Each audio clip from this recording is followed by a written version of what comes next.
Y en este bloque, como es habitual casi todos los días, tenemos invitados y esta vez una mujer que va a hablar de todo y me parece más que importante. Una amiga de la casa también, estamos hablando de Patricia Planas. Paradójicamente, esto no es adrede, pero es justamente el nacimiento de Sigmund Freud, en la jornada de hoy. Así que te recibimos, no Patricia. No tenía la efemérides Mira vos, fresca. Una causalidad. Pero lo estudió. Causalidad, ¿Cómo le va? Pero lo estudió. Sí. Obvio. ¿Estás de acuerdo con la escuela de Sigmund Freud? Sí. En un montón de cosas en un sí, montón, sí, en otras no. Ajá. Pero es innegable. ¿Y en cuáles, por ejemplo, el aporte no está de del acuerdo? psicoanálisis. Algunas cuestiones muy reduccionistas, por ejemplo, que sea la única forma efectiva de tratamiento. ¿Sí? Sí. ¿En cuál otra? Sin embargo, fue el creador de la terapia, de la psicoterapia tal como la conocemos, es decir, claro, de la terapia por la palabra. ¿Sí? Desde ahí. Entonces, desde ahí, que así lo bautizó el tratamiento una de sus pacientes, que esto de que hablar sirve para curar, para sanar, para liberar. Muchas cosas. Todo eso surge a partir de una psicoterapia, digamos, las líneas de psicoterapia basadas en principio psicoanálisis. ¿La gente se sigue sentando en el diván, no? En un sillón ahora. Ahora se utiliza más el cara a cara. ¿Por qué? ¿Qué sucede? Cuando Freud inició sus tratamientos, la frecuencia de las sesiones era de mucha intensidad semanal. Es decir, él pedía a los pacientes que no tomaran decisiones, por ejemplo, durante el proceso del tratamiento psicoanalítico. ¿Por qué? Porque iban a estar como en un estado diferente, en una neurosis de transferencia, decía él. Entonces, este dispositivo que él utilizaba, la asociación libre y estar acostado en el diván con el analista detrás, no hay contacto visual. Sí. Muchas veces tenemos contacto visual porque retroalimentamos qué es lo que le parece al otro, lo que le estamos diciendo, le estamos contando y estamos chequeando consciente o inconscientemente, claro, consciente o inconscientemente. Y Freud lo que quería era que no hubiera juicio acerca de lo que se hablaba. Entonces, por eso el analista estaba atrás y todos los chistes del analista durmiendo, etcétera, mientras el paciente habla y habla y habla. Pero lo cierto es que esa posición, la del diván y la asociación libre, te pone en un estado medio de trance en donde vos decís cosas que hasta vos mismo, el paciente, se sorprende de lo que se escucha decir. Claro. ¿Y en qué quedó toda esta realidad que se vivió en la Argentina y en el mundo, creo, usted como profesional, acerca de lo que fue esa pantalla que se tuvo cuando estuvo el COVID-19? Creo que todavía se sigue, muchos pacientes son atendidos por los profesionales a través de una computadora o el teléfono, pero ¿qué nos dejó de enseñanza? Más que enseñanza, de práctica, porque el hecho, al principio, muchos pacientes dejaron los tratamientos diciendo, bueno, con esto de los 15 días, en 15 días volvemos si nos encontramos en forma presencial. Lo que sucedió después es que en muchos casos, yo volví a atender al mes cuando se reabrió la posibilidad de la atención, volví a atender cara a cara, pero muchos prefirieron por autocuidado quedarse en sus casas. Y esto de la videollamada de WhatsApp o el Zoom o el Meet es muy útil. Y hoy día, por ejemplo, tenía pacientes que venían de Regina, de Chipoleti. Era 1 hora y pico de ida, 1 hora y pico de vuelta. Ahora de vez en cuando nos encontramos en forma presencial, pero no necesariamente. Y de hecho tengo pacientes, no sé, voy a atender una chica que vive en España, una que vive en Italia, y esto lo posibilitó el acceso a esta nueva forma que es virtual. Sí, que hay alguna diferencia para mí. Totalmente en lo físico, ¿no? Me imagino, y en lo virtual, ¿no? El rostro se percibe con mucha más claridad porque lo tenés acá. Claro. Los movimientos corporales no tanto. Pero ¿sabes qué? Hay algo de la energía, que yo creo que es eso lo que a mí por lo menos me resulta como más favorecedor en el encuentro presencial, que es algo que no se puede suplir. Hay algo que no te lo puedo explicar qué es, en donde yo prefiero esto. Está bien. Sí, es como que la pandemia adelantó toda esta cuestión tecnológica que nos llevó a eso. Pero vamos a hablar de otro tema. Claro, el tema que para qué me preparé yo. Exactamente, vino con anotado, el machete, todo resumido, organizado. Pero siempre es bueno aprender. Sí, obviamente, por supuesto. Bueno, el tema que nos va a aclarar un poco más, a hacer visualizar, es el procrastinar. Sí. Algunos dicen procrastinar, por eso el tema es, pero viene de el dejar para después. ¿Sí? Postergar. Postergar, dilatar, ¿sí? Patear para adelante. Exactamente. No hacer las cosas hasta que no tenés la pistola en la cabeza, porque los argentinos, yo digo, somos campeones. Si hubiera un mundial, creo que lo ganamos. Ajá. Calculo, y pensando y escuchando personas y reflexionando acerca de mí misma, etcétera, que hay algo de lo cultural en esto de hacer lo que hay que hacer o hacer lo que tengo ganas de hacer, ¿sí? Claro. O sea, pensemos que, bueno, las neurociencias van a hablar de una zona de equilibrio o la zona de confort, para hablar más en criollo, que tiene que ver con momentos en donde no sentimos ni ansiedad ni tensión, deseamos esos momentos. Capaz que no van a ser los que más nos hagan crecer. O sea, si yo en vez de buscar desafío no estoy acá, me quedo en mi casa preparando la comida, ¿sí? Claro. Pero vengo acá porque me gusta también. Entonces salgo de mi zona de confort. Me estreso un poco, sí, me estreso. Pero, ¿qué tiene? O sea, procrastinar, ¿sí? Algunos dicen que tiene que ver con la pereza, ¿sí? Con la fiaca. Sí. No voy a usar otro término que es más... Me pasó no lo voy a usar, pero todos sabemos que hoy... que a mí antes, antes me causaba mucho rechazo ese término, pero ya empezó a hacer uso coloquial. Exactamente. Entonces me da... Bueno, no. Procrastinar no tiene que ver con eso. Y fíjate que ahora cuando lo utilizo, el verbo, no digo procrastinar. ¿Por qué? Porque se van adaptando las palabras y parece que el tr no era tan cómodo. Claro. Entonces... ¿qué sucede con la procrastinación? Que es que sabiendo que hay algo que tengo que hacer, porque también otro de las acepciones es hacer algo en contra de mi mejor juicio. O sea, hacer algo que sé que me va a perjudicar. Esto de dilatar, posponer, postergar. Por ejemplo, es muy un ejemplo que puede haber siempre en las personas que viven solas, ¿no? Que dice, mejor dejo esto para organizar o para hacer en mi casa mañana o pasado, tal, no tengo que rendirles cuentas a nadie, pero en definitiva te estás rendiendo cuenta a vos mismo, porque estás dejando para después, estás autoengañando la palabra, es así. Bueno, esto de no dejes para mañana lo que puedes hacer hoy, es uno de los refranes. Ahora, ¿es todo? ¿Por qué se deja para después? ¿Por qué no se hace eso que uno tiene que hacer sabiendo? Porque ¿qué sucede cuando no lo haces?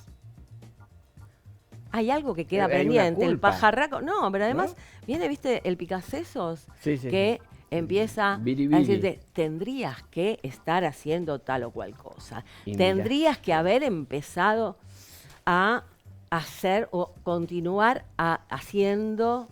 Hay temas muy procrastinables. Ahora, por eso, la pregunta es porque no tengo ganas? Se confunde con la pereza, pero no es pereza. Gentes, a ver, si hay algo que quisieran dejar de procrastinar, la pregunta que hay que hacerse es ¿qué emoción me despierta y qué quiero evitar? Porque en general, esa evitación va a estar ligada a una emoción desagradable que me surge con el tema, ¿sí? Entonces, lo que está detrás de la procrastinación no es la pereza, sino es algo que me representa un desafío, que me saca de esa zona de confort. ¿La depresión tiene que ver con esto también? ¿Ves? La depresión o la pereza son otros de los elementos que se pueden confundir. Ajá, ¿sí? Bien. Pero en la pereza es no tengo ganas de hacer tal cosa, ¿sí?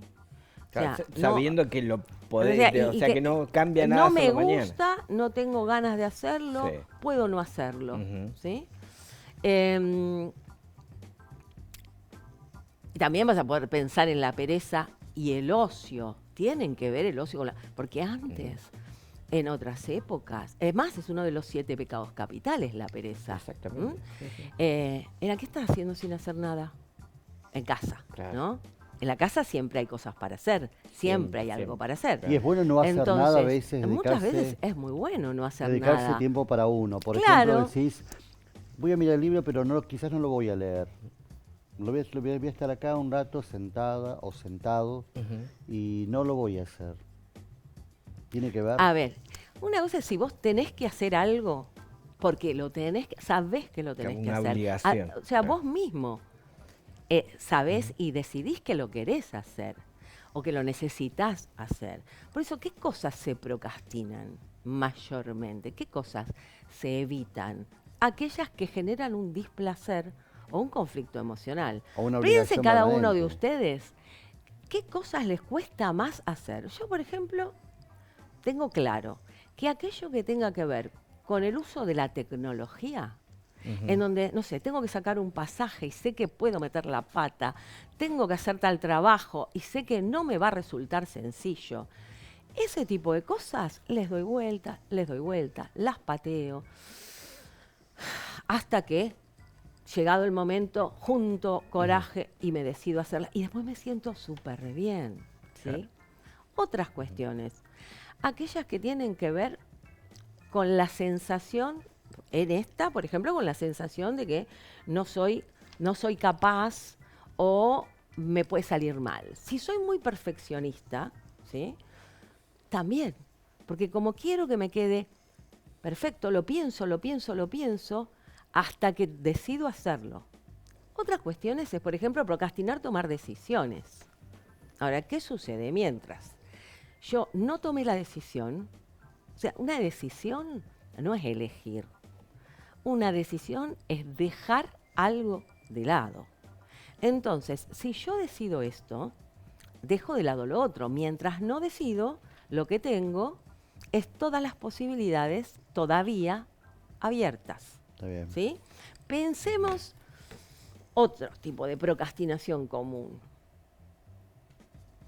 Tengo que decirle algo importante a una persona. A un amigo, por ejemplo, que a veces ¿no? Algo que no le va a gustar. Exactamente, claro. Y yo se lo quiero decir. Sé que se lo tengo que decir. O que reclamarle algo a alguien. ¿Es una situación que me pone en conflicto, que me pone en tensión? Claro. Sí. Entonces, ¿qué hago? Evito ese displacer y digo, bueno, esta vez nos juntamos, sí, tomamos algo, charlamos boludez. Lo dije. No charlamos cualquier cosa. Sí. Pero no le dije lo que tenía que decirle, pero yo, cuando lo cité, era porque quería hablar de este tema. Pero no pasa a veces que quizás uno deja el momento que uno considera oportuno para decir semejante cosa, quizás a la otra persona, por más que sea verdad, doctora, le va a molestar o le va a doler o lo va a hacer sentir mal, pero uno se lo tiene que decir. Capaz que en el momento, nosotros estamos hablando con usted ahora, al principio no le decimos que quizás falta poco tiempo para que termine nuestra charla, pero lo dejamos un poco más y después se lo decimos, mire, tenemos la pausa. Pero en algún momento lo tenés que hacer, en este caso no te queda otra, lo tenés que hacer. Bueno, gracias por venir. Lo otro, en el otro caso, el tema es cuántas veces pedir un aumento, por ir a tu laburo a decir, yo considero que, no sé, que te blanqueen, o me estás haciendo sentir mal en determinado momento en mi trabajo y capaz que busco el momento. Dije, no lo dije hoy porque vi que no estaba la situación como para decirlo, no estaba el clima quizás para decirlo, lo voy a dejar para mañana. Y quizás mañana venís acumulando y te pones otra excusa, ¿sí? Claro, tenés por ahí miedo a las consecuencias que pueda generar eso, entonces vas como aplazando justamente. ¿Y es feo tener miedo a las consecuencias? No. Y es natural. Claro. Y es displacentero. Obviamente que si me hablas de miedo, gracioso, o sea, no es grato. Ahora, hay cosas que yo sé que tengo que hacer, entonces no las hago, y otra vez fui, y otra vez me vuelvo sin haber dicho lo que creí que quería decir, entonces me vuelvo con una sensación de frustración, de fracaso, Claro, de cobardía, o sea que vuelvo con el paquete más pesado de lo que lo llevé, ¿sí? Entonces, insisto en esto, cuando piensen en procrastinar y en cada uno, seguro vas a encontrar áreas de procrastinación. Hay algunas muy comunes. Empiezo la dieta. El lunes empiezo la dieta. Ejemplos ¿Sí? de procrastinar como para tener un Bien de la panorama. vida cotidiana. Sí. A ver, yo no quiero empezar la dieta, tengo que empezar la dieta. Sí. De paso, el fin de semana, antes del lunes ese que digo que voy a empezar la Claro, dieta, que me es típico, despido, sí, sí. me despido y entonces aprovecho para comer todas las cosas ricas que me gustan. O sea, la paso bien. Una cosa es el placer y otra cosa es la sensación de hacer las cosas que corresponden, la gratificación que nos produce hacer las cosas que hay que hacer. Capaz que llegó el lunes y después digo, ay, pero el martes tengo el cumpleaños de mi hermana, no voy a empezar el lunes. Claro. Sí, y lo postergo. Sí, pero sí. esas, bueno, por eso digo, son cuestiones de la vida cotidiana que todos. Ahora, ¿qué emoción? En aquellas cosas más difíciles, registrar cuál es la emoción, si es el miedo al fracaso, si es el miedo que se enojen conmigo, si es el desagrado de pasar por una situación de conflicto y tensión, miedo a que no me quieran, no me sigan queriendo, Sí, o si por es mi ejemplo un estudio autoexigencia. que tiene que ver con la salud, ¿no? Algún estudio que diga, Bueno, mira, si me hago este estudio puede ser el que... otro día hablaba con un paciente diabético con antecedentes familiares, decía, pero ¿por qué no vas al médico? A ver, pensa. Y entonces me dice, bueno, primero pareciera que si me olvido de que tengo que ir al médico, es como que el problema no existe. Claro, Bien. lo tapás. ¿Sí? Niego, Niego, más que lo claro, tapo, sí. niego. Y otra es que, y si voy y me dicen que estoy peor de lo que yo me imagino que estoy, entonces, aquellas cuestiones no queremos saber, o sea, nos vamos, ¿por qué evitamos muchas veces ir a los controles, a los chequeos? En parte seguramente porque podemos pensar que algo va a ocurrir en Claro, dentro de algo lo que malo. es. algo malo me van a decir y eso me va a cambiar la vida, lo cual Claro. puede llegar a ser, pero la mayor parte de las veces no, y que si lo haces una detección temprana tenés muchas Claro, más te posibilidades de prevenís, claro. atenderte, ¿sí? Claro. Bueno, entonces, hay cuestiones procrastinables para muchas personas. Ahora, a mí me encantan las personas que tienen el otro estilo. Un estilo, yo digo, el del checklist. Porque, primero, siempre que se pregunta esto, es bueno, ¿y qué podemos hacer con esto? Bueno, primero es registrar si hay cuestiones emocionales que me están bloqueando la posibilidad de hacer eso que tengo que hacer. Y después, ¿qué hago una vez que ya registré eso? ¿Cómo puedo hacer? ¿Cómo resolverlo? ¿Sí? Digamos.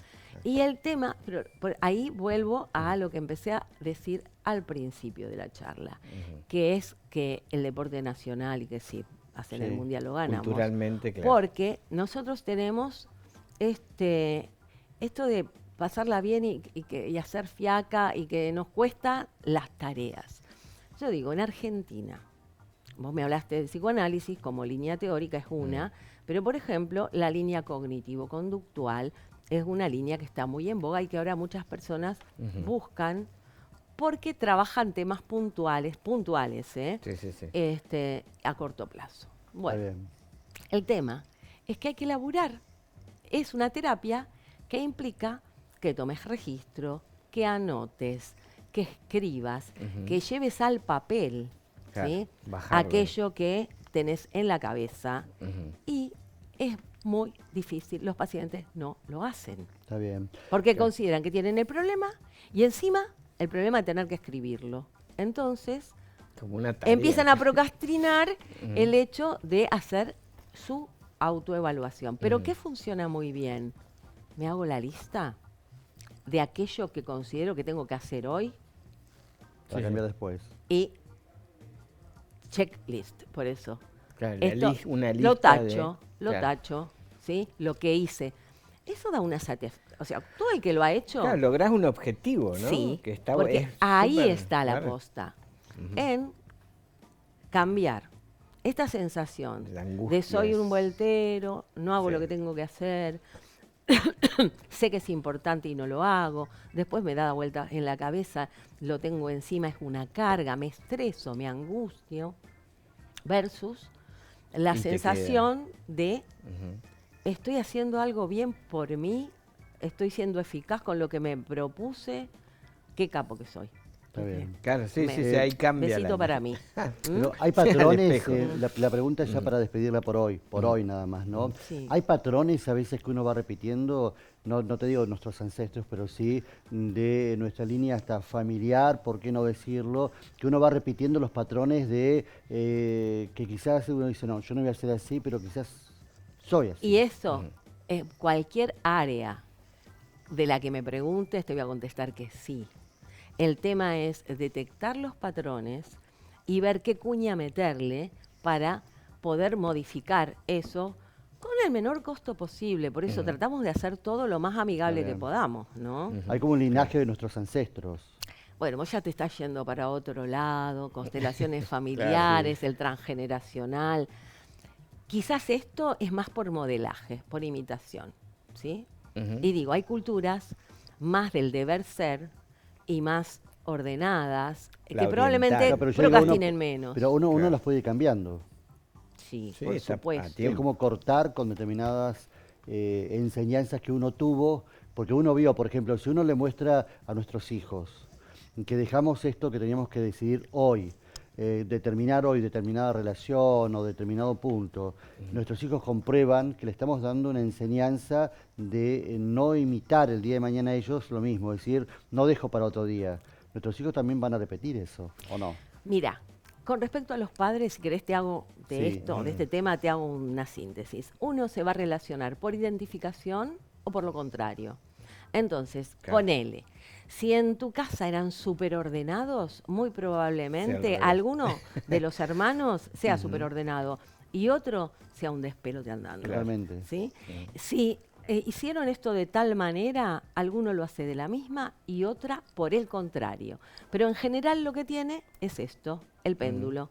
O por imitación, identificación, o por aversión, lo contrario. Bueno. Bien, acá me están diciendo que terminó la hora de terapia. No, pero fue interesantísimo para toda la gente que está mirando la pantalla del 10. Muchísimas gracias por haber venido. Lo vamos a volver a convocar gracias una vez más. Ustedes. Para que venga. Estuvimos hablando con quién, repetilo. Con Patricia Planas, psicóloga, y agradecerle obviamente que está acá. Vamos a procrastinar esta nota para la próxima. Sí, porque para la próxima, ¿sabes que leyendo en esto? A mí me sirve las entrevistas y venir porque empiezo a leer cosas y me voy para otras. Y empecé a leer un tema súper interesante. ¿Cuál? Hábitos. Ah, bueno. O sea, lo contrario al tema de la procrastinación. Bueno, yo la quiero invitar. ¿Cómo desarrollar hábitos saludables? Y dejar a esos hábitos que sabemos que también nos molestan en la vida.